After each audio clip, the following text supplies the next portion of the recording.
Hello everyone, I'm Ron Grant coming to you live and direct from Tortola in the Virgin Islands. You're watching 284 Media. Thank you so much for your time.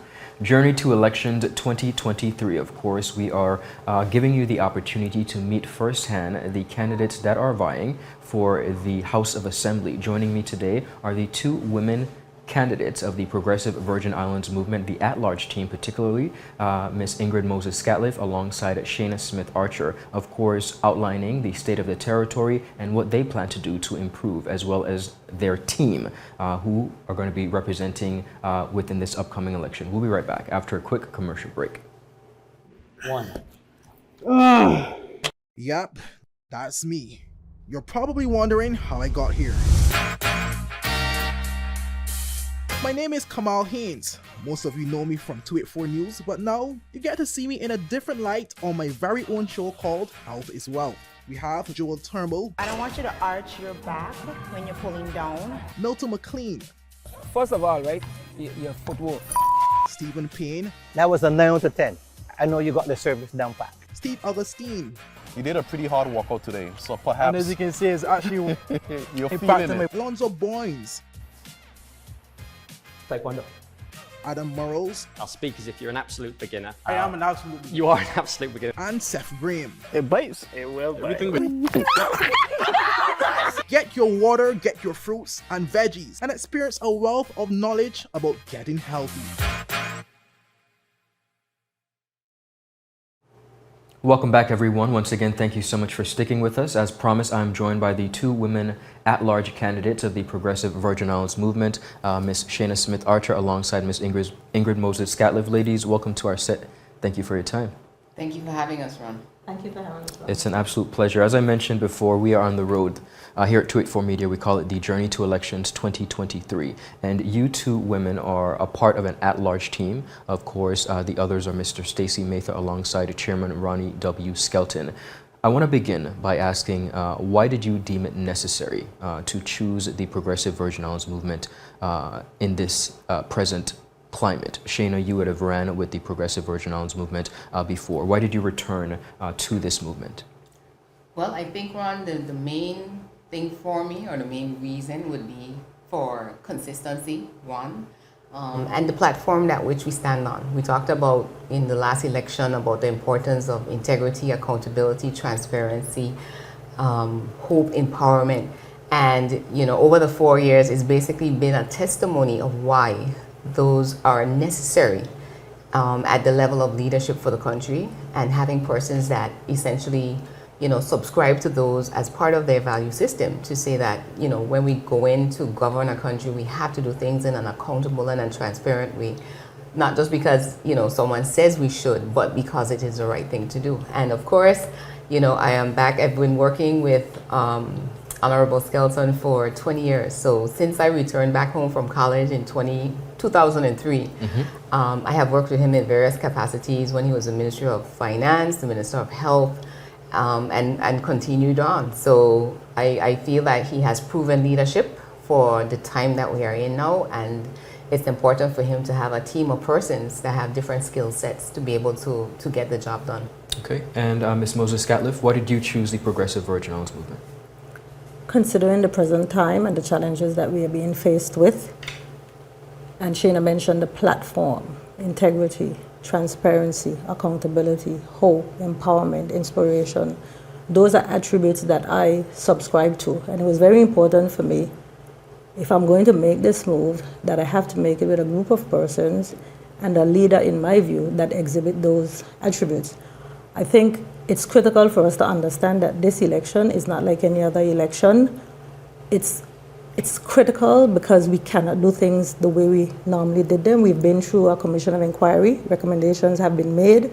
There are a lot of issues that have been highlighted in the territory. And if we are going to be taken serious, and if we are seriously intent on changing the trajectory of the territory in a positive way to move away from everything that has happened over the last several years, then we have to step up to the plate, and we have to step up with individuals who subscribe to those attributes in every sense of the word, not in just talk, but in the walk and in your deeds. And I think for me personally, I'm a principled person, and that meant a lot for me. And leadership is extremely important because you have to lead from the front. You can't lead from the back, and you have to lead with consistency, and you have to be strong and firm in your convictions and be able to galvanize a team of people around you who are confident and content in you leading them. And that is important for me, and that is why I made the decision that I made.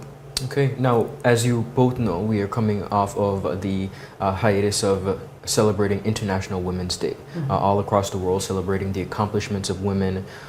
At this present time, you talked about the trajectory. Why is it important to have women in leadership positions? It's not a first. We've had them before. We could go down the list of Lynn Smith to Dolores Christopher to Eileen Parsons. But at this present time, as two women of an at-large team, on a country level, national as well as international, why is it so important for us to respect the contributions of women and give them an opportunity to lead?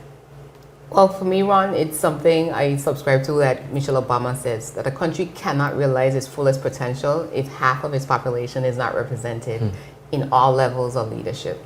So you can imagine now that when we look at, starting at the cabinet, we have 5 persons that are making decisions that affect all of our lives, but a female perspective is absent, or was absent until a couple months ago.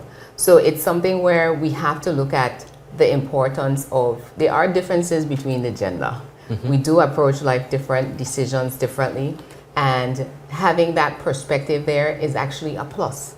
And I think that's one of the things that actually the guest speaker last night spoke about to an event that we went to where, where she is at in the USVI, the importance of the women that are reflected in the government, top government positions.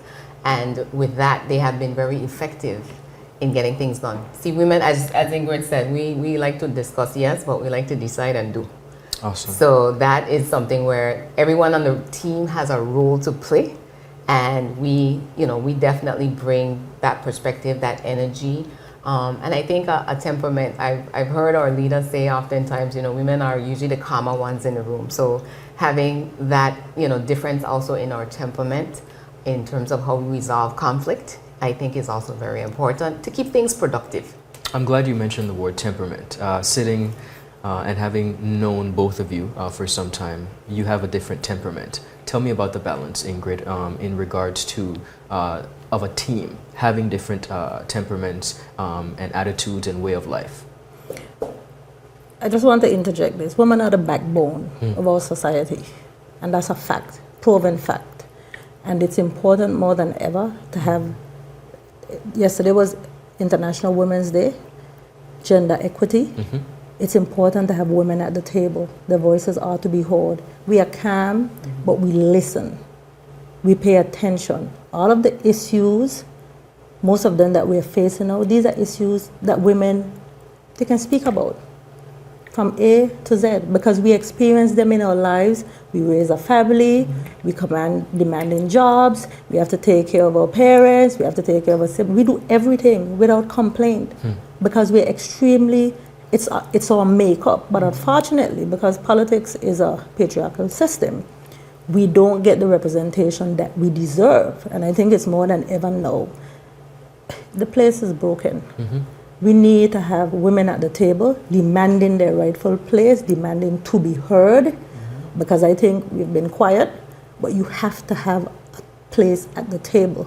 We talked about cabinet. Yes, Honorable Lynn Smith, she served in cabinet. Honorable Eileen Parsons, she served in cabinet. Honorable Dan Sapin, she served in cabinet. And now we have Honorable Shari De Castro. Because of circumstances, she now serves in cabinet.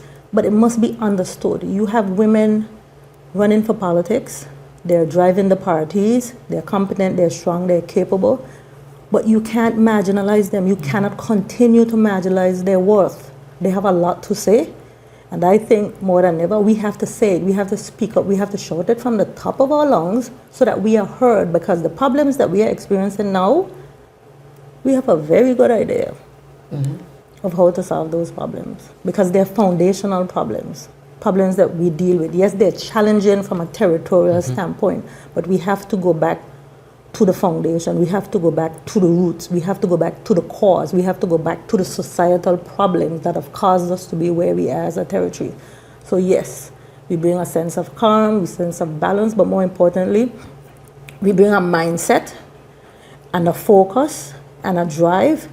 And the fact is, we love people. We raise families. That is what we do. Whether or not there's somebody else helping us to do it, we do it because what? It has to be done. Mm-hmm. We don't have a choice. So we're going to do the very same thing for the territory. Understood.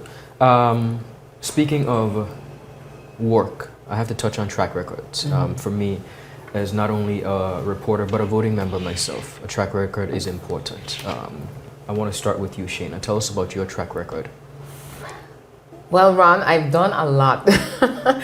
When I sat down and started to review, in preparation again to be able to come out and, tell people mm-hmm. what Shaina has been up to. Because people see me in a lot of hats oftentimes. I've served as president of the Virgin Islands Civil Service Association during the time when I did my tour of duty in the public service. I serve now as chairman of the BVI Chamber of Commerce and Hotel Association. Took a leave of absence again to be able to participate. And, my job as a project manager, I have my own company in terms of consultancy. So I think when it comes to public service and having worked on both public projects, private sector projects, there's a lot that skill set and talent is part of why I want to, stay engaged and be running in office, because I understand things from that technical background, that engineering background. And as Ingrid said, being able to identify the problem as well as the solution. Because it's one of the things that, used to grind my gears, so to speak, in the public service. We talked a lot about the problems But when it came time to execute the solutions now, that's why for me, some of these same problems are there. Some of them are even worse. Mm-hmm. So let's take, for example, with the Civil Service Association. When I was there, that was around the time of the last salary review for the service. So it's interesting that it has now come around full circle. Obviously, it's taken too long, but I do support that this is an initiative that absolutely has to get done. So I gave my input as part of the process when the private sector was consulted, and I also share with them that I do have public service experience, so I have a different perspective in terms of knowing both sides of this coin and what it would mean now to have a properly paid mm-hmm. public service, one, because it increases its productivity, employee morale goes up. The whole matter of making decisions to properly fund the departments now, to be able to have the adequate levels of staff. These are things that I think as part of my platform that I help to bring my experience to in identifying how we're going to make things better, essentially a better quality of life for everybody. And as Chamber of Commerce, again, understanding the business perspective of how we develop our country. As she said, women are the backbone of our country. Businesses are the backbone of the economy. And as such, they have a very key and essential role to play. And government has to support their development and growth in order for the country now to move forward. Understood. And speaking of track record, Ingrid, can you share with us your resume, pretty much? I've worked in both the private sector and the public sector, the majority of which has been in the private sector. I was a successful manager at Barclays Bank PLC for a number of years until they merged with First Caribbean International Bank. I never worked for that entity. After that is when I changed my career and went to law school and studied law. I came home. I became the first appointed Chief Registrar of Land, so I worked for 2+ years with the government of the Virgin Islands and got a first-hand view of the issues involved with land mm-hmm. and our people. And that is an eye-opener in itself because we have quite a number of issues relating to that. And we also have the government's perspective as it relates to Crown land. Mm-hmm. I then left. One of the founding partners of what was then Orion Law and now Travis Burger. Did that for a couple of years, got exposed to the court system, the judicial system. Again, saw firsthand the judicial system at play, the issues we have with the people coming before the courts, the issues we have with young persons, students coming before the courts, the issue we have with rights of prisoners, rights of persons being affected and not being necessarily addressed.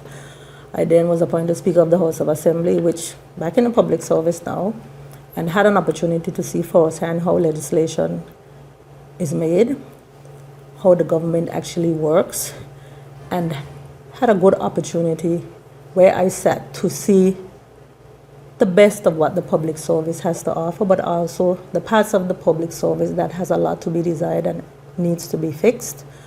And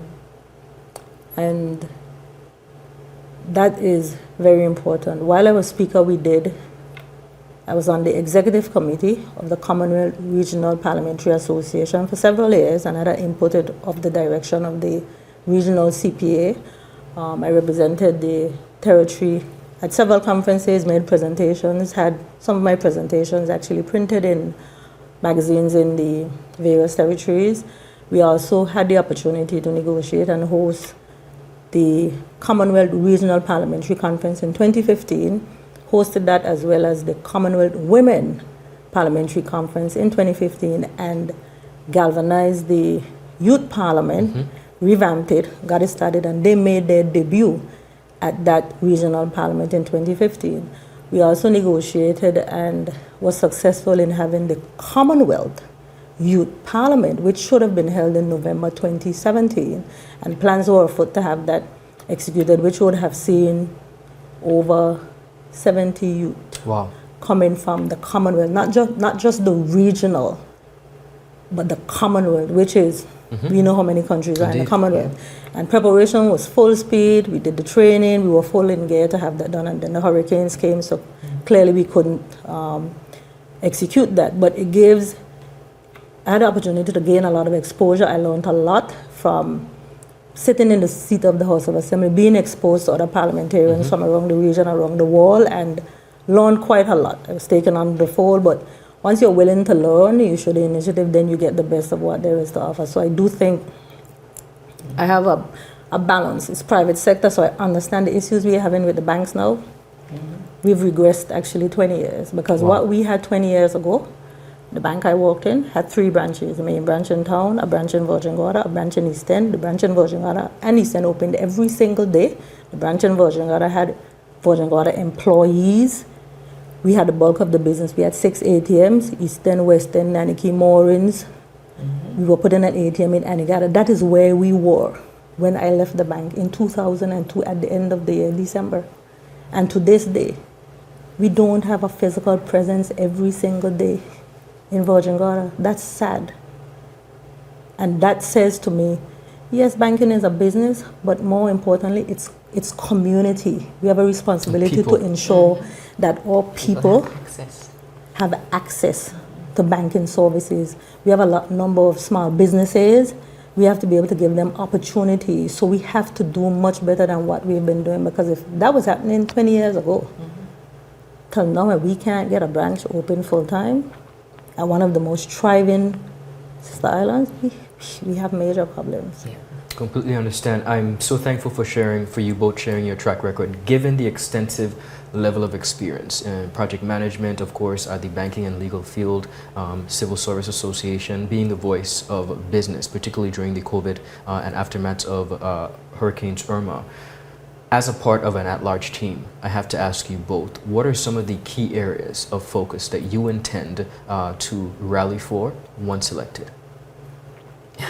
Well, for me, Ron, it's going to be obvious. The first thing would be about infrastructure, and not just speaking about the physical infrastructure. So I know roads are a major concern issue and gripe of persons, but it's not just about building infrastructure for building infrastructure's sake. So let's take, for example, the roads. One of the things that I often explain to persons is that we have to look at our road network in terms of transportation. So who uses the roads? It's pedestrians, it's the cars, it's the bicycles, because we want to encourage healthier lifestyles, allow other modes of transportation. So when we construct roads, it's not just going to be about filling potholes, right? It needs to be about, again, preventing the potholes by engineering the proper road design, have drainage, where persons may have water running off their land. We have to make sure that all these things are stopped, because all of that is part of the deterioration of the road, that as fast as you fix it, within 2-3 months, the same areas are becoming problematic, and making it safe for use. So we want to make sure, again, sidewalks, bike lanes, the lighting, guardrails. I was talking to somebody about, I think they call the area Brady Gut, and I was like so afraid coming around a corner because the corner was essentially on the edge of the road and there was no guardrails. And I think we've taken these things for granted, driving on the road without these safety measures for a very long time, but it is something just for our own protection, much less our visitors when they come. We want to make sure that people can use the roads very safely, and lighting. So whether it's to have more street lights that are solar powered, I know, you know, in my area, having to drive to West End around the bluff, it is literally pitch dark if the moon isn't out. So if you have a, you know, an accident or something happens to your car, you're out there completely in darkness. And as a female, you know, for me, that's a serious concern. So, you know, looking at the utility systems, having reliable water, reliable power. I mean, in this past week, the power probably went off at least 4 times, even if it wasn't for long. But it says to me something is up, because we cannot be spending the amount of money we're on. Let's do the maths. If our average government budget is 300 to 400 million a year, over 10 years, that's $3 to $4 billion that has been spent by the government. But yet we have, you know, dilapidated roads, or utilities aren't reliable, and we could go on and on. Or recreational facilities, again, we want to have those are all part, in my mind, part of the infrastructure that supports our quality of life. All right. So we don't want to just have, you know, nice ports of entries because we can go build a project, but we want to know that when we construct something, it's going to be there at least 10, 15 years and it's functional. So the people that are going to use it are going to be well said. And then taking it next to the next thing of the infrastructure, for me, it's the public service. Having worked in Ministry of Finance for 8 years, you know, I told people that's literally like the trenches of government, because money runs everything. Yes. So you get to touch on all the different departments. And in my time there, Mr. Skelton was actually the Minister of Finance, and we were actively working on financial reforms. And I say to people all the time, the trouble that we got into as it relates to financial mismanagement should have never happened if we had done the reform that we were supposed to do. Because 10 years after he left office, we ended up having to sign the protocols for financial management. 10 years after that, we ended up in a commission of inquiry. Why? Because we didn't do, as Ingrid said, you know, there's a root to everything. We didn't do what we were supposed to do in 03 to 07 in terms of putting the measures in place to have accountability, transparency, and integrity built into the systems. This is not to say people might not come in and try to do something, but the idea is that the systems will basically prevent it or, you know, interrupt it, because then it becomes exposed that you're trying to go against the rules. Understood. And Ingrid, what are some of your key aspects of focus? Not to duplicate what Shaina said, but I know one thing that's, we have a myriad of problems. Unfortunately, at this time in our history, it's as if everything is broken. The government is broken. The government is the machinery that allows the private sector to thrive, and the private sector is suffering.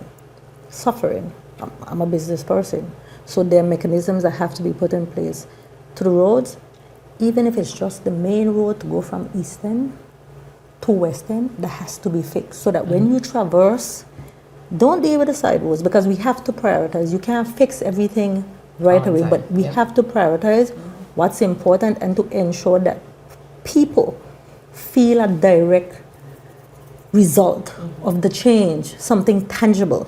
So you can't fix everything, but fix the main road from the airport to West End, straight. So at least you get that, and then you deal with the other issues. I got home from work on Tuesday. No, the morning when I get up, I went outside. I'm smelling the incinerator.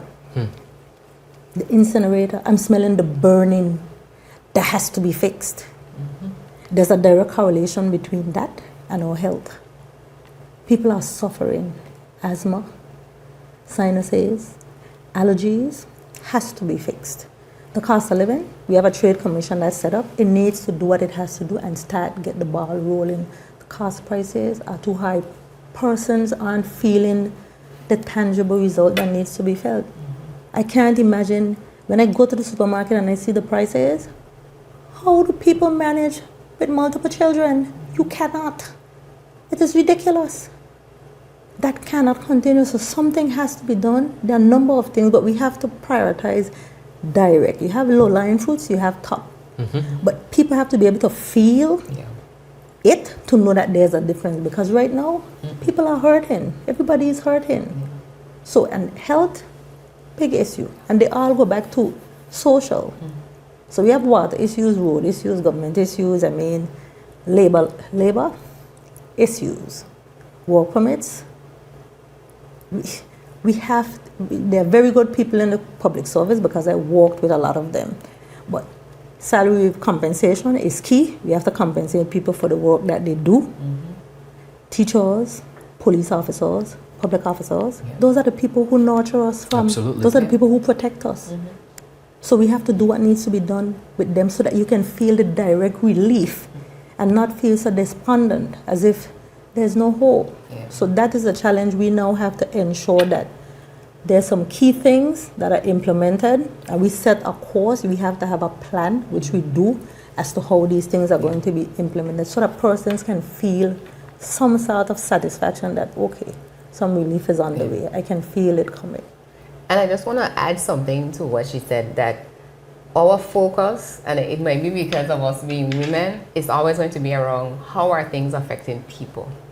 You know, because when she speaks about the cost of living, I just had a conversation the other day about sharing with someone that our minimum wage is $6 an hour. So while, you know, a lot of us in terms of in the middle income bracket, they don't feel that. But there is a large segment of the population that is what they're making. So by the time you sit and think about the cost of rent, paying the light bill, you know, there's not much else for food and taking care of the family. You're right, You know? Shaina, because the average salary across the territories, I think it's about 30 annually. And sometimes that goes unnoticed because we focus so much on financial services. Exactly. But that's not a reflection of the wider populace.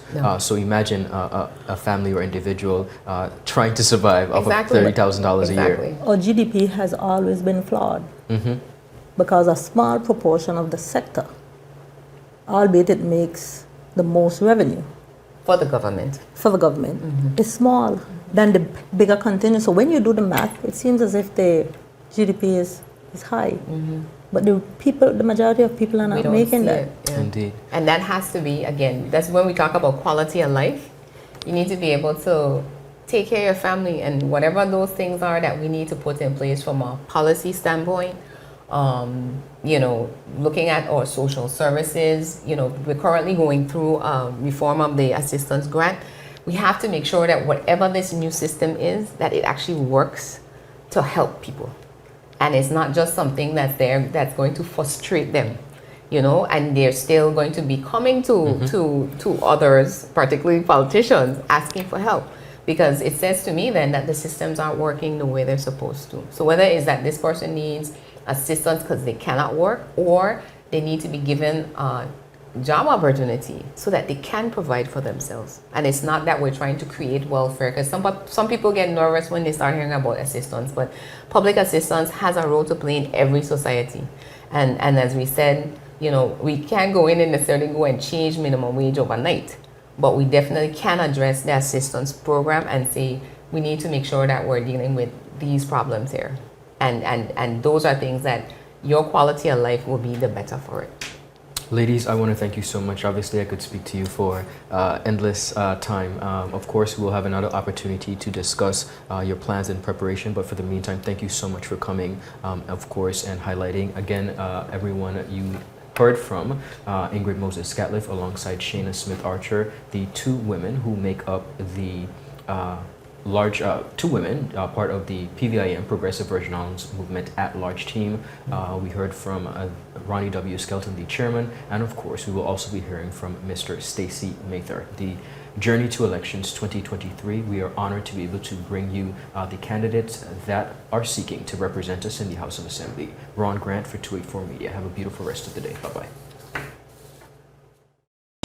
Are permanent symbols of an all-encompassing view of a Virgin Islands able to change the course of direction back to better again. The breaks at the top of the circle are pathways for inclusion, symbolizing the open door to the people, beckoning for them to come in and join the movement and be the movement. Those doors will never close. Let's journey forward, onward, upward, and together.